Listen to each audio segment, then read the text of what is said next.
দাড়ি যারে আল্লাহ দিছে ওর দোয়া করা উচিত, আল্লাহ একটা পাকে কিনা। কেননা পাকলেই গুটি লাল, পাকলেই গুটি, বলবেন গুটি লাল কি করা? কেননা আল্লাহ নিজে বলতেছে ইন্নাল্লাহা লা ইস্তাহি বি শাইবাতিন, ওইখানে লেখা নাই পুরা দাড়ি পাকতে হবে, একটা পাকলেও। ইব্রাহিম আলাইহিস সালামের একটা পাকছিল। সারা আলাইহিস সালাম বলতেছে ইব্রাহিম এটা আবার কি? মা হাযিহিল বিয়াদ, এই সাদা এটা আবার কি? উঠায় ফেলা। তো বোর কথায় উঠাইতে গেছিলেন, হাত বাড়াইছেন, আল্লাহ উপর থেকে আওয়াজ দিছে খলিল হাত নামান। কয় কেন?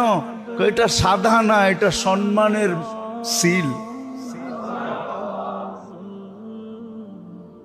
তোমাকে সম্মানিত করার চিহ্ন দিলাম, চিহ্ন সাদাটা সম্মানিতের চিহ্ন।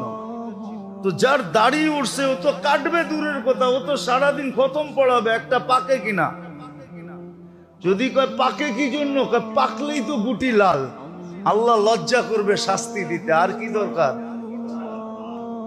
আর জাগো সব ডিপাইকা গেছে, ওগো তো কোনো কথাই নেই, ওগো তো ডেলি খুশির জন্য মানুষে ফুল দেওয়া দরকার। আরে তুই ফুল দেস কেন ডেলি সকালে উঠা?